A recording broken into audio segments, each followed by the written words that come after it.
I wanted to ask specifically about Devonte Graham because he has been that pleasant surprise that the Hornets have needed in terms of second round gems that make it work. I mean, Graham was a nice college player at Kansas, great 3 point shooter, but he's kind of inherited not necessarily the starting point guard because you said you were playing the wing, but he does lead the team with 7.5 assists per game. Are you surprised at his development right away, or you think this is something that you saw coming from either the summer league or last year? Well, again, you look at his numbers from last year, and that's all I really have to work off of, having not covered the team last year. But he was up and down from the G League, and um, he went into the summer wanting to work on a certain number of things. And when you look at the last, I want to say it was 11 games of last season, you started to see who Devonte could be. Um, and once we hit the off season, and you started to wonder, okay, is Kemba going to be back? Tony Parker going to be back? Who's going to step in and fill these roles? They gave Devonte things to work on, and he stayed in Charlotte, along with Miles Bridges and Dwayne Bacon, and those guys were in the gym all the time working with the coaching staff, and they started to see, you know, those things develop. Now, even when you talk to the coaches, they're not going to say, "Oh, we saw 18 points. We saw, one of the best 3 point shooters in the game, or in the game this year."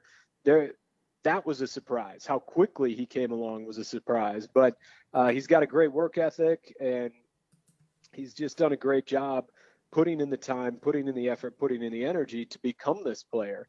And the other thing, we forget sometimes. We talk about young guys. These are young guys. These are young guys. But Devonte went to prep school after high school for a year. Then he played 4 years at Kansas. So this is a guy that comes in mature, understanding of how to work, understanding of how to get better from spending all that time, in the college program and at prep school and so on, and just being older and more mature. And so I think that's definitely a big benefit, and one of the reasons why he's able to make that jump from last year to this year. And then two other guys that are kind of in the same boat are the Martin twins, Cody Martin and Caleb Martin. Those guys had 2 years at NC State. They had a transfer year and 2 years at Nevada. And so these guys come in well seasoned, well understanding of how to work, how to put in the time, how to improve. And so it's been fascinating to watch their ascension along with Devontae's. We are talking to the voice of the Charlotte Hornets, John Focke. John, Michael Jordan is a guy that loves to play basketball. And I used to watch a lot of different stories about, in the last couple of years when they were the Charlotte Bobcats and they changed to the Charlotte Hornets, that Michael Jordan liked to go and play one-on-one basketball with some of these players. Does he still do that with some of the players right now? I'm not sure about that.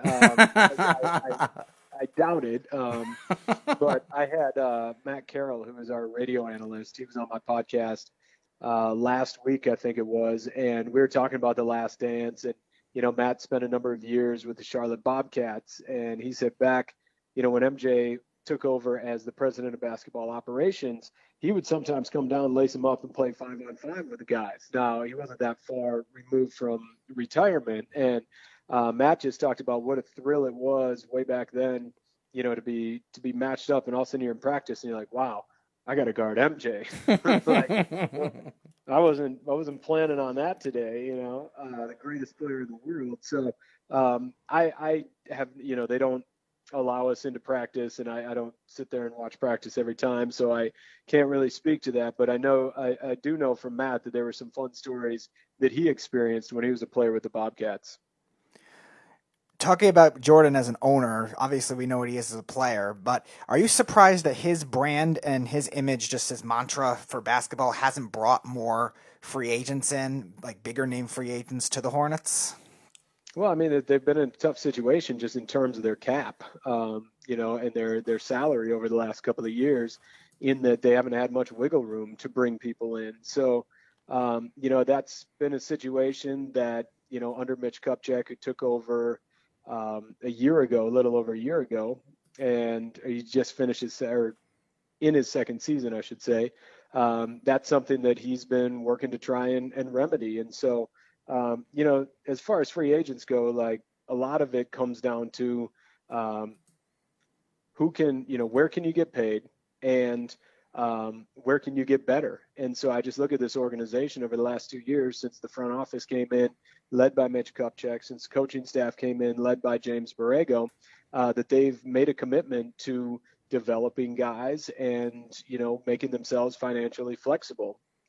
And if you look at a team and say, hey, I can go there and I can get better and I can play with guys that are going to constantly be getting better and pushing me, and they've got the ability to sign me because they've cleared some cap room, then that's a very attractive situation. And so, a ton of credit to Mitch in the front office and JB and the coaching staff over the last 2 years of putting the Hornets in a better position to be able to look at the free agent market and possibly take advantage of it.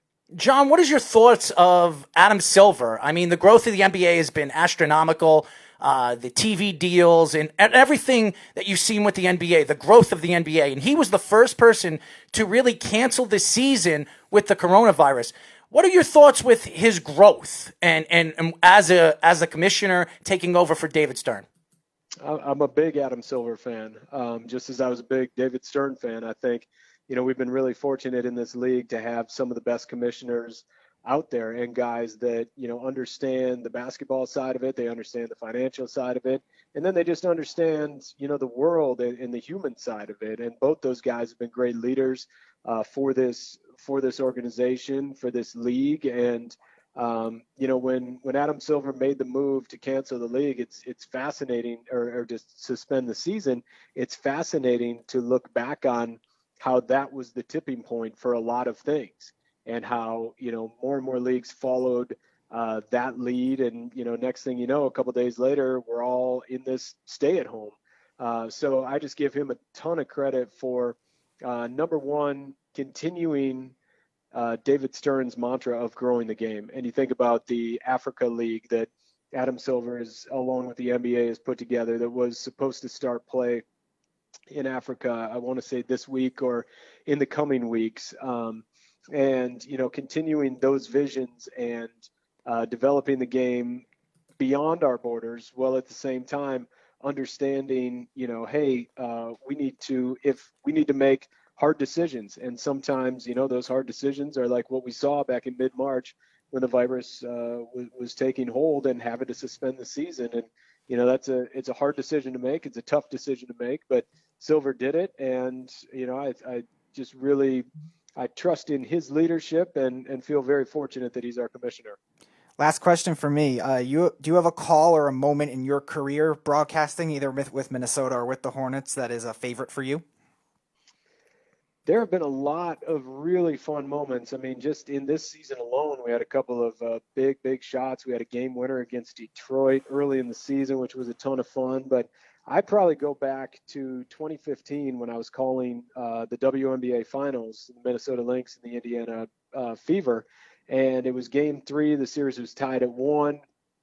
We were in Indiana, and Maya Moore hit just an iconic three-point shot at the top of the key to give the Lynx the victory in game 3. And, it was similar in ways to some of the shots that we've seen MJ hit in the Last Dance documentary, where, she had to come to top of the key, like set yourself, one dribble to the left, rise and fire. And it was such a cool moment. It was such a big stage. It was such an important game and an important moment. I don't think my call was as great as it could have been because you kind of get a little amped up at that moment. But it was such a fun moment to be a part of, and part of just a very special team that went on to win the championship. So, when I think of big moments, like I said, there have been plenty, but that one definitely floats to the top. John, why don't you tell all the fans how they could find you on social media? Twitter at JWFOCKE, Instagram the same, at JWFOCKE. John, have you watched Netflix? Have you watched the what do they call it? The Tiger King? I did, yes. Yes, I did. Everybody's seen that. That is a crazy, crazy documentary. Yeah, it was super wild. We watched it, early in the stay at home because it was one of those that like we put off for a while. Mm-hmm. We're like, no, and then everyone kept talking about it, and finally it was like, All right, we got it. We got to see what this is all about. And yeah, I mean, it lived up to the hype. It was wild. It was. John, if there is an NBA season and it does come back, we would love to get you on if there is a season. Yeah, absolutely, man. I really hope there is. So do I, because I miss basketball. I really do. Even though my New York Knicks team is nothing to watch, that's for sure. It's just hoops, man. It doesn't matter. All right, John. Thank you for joining us, and I really appreciate it, my friend. Absolutely. Take care.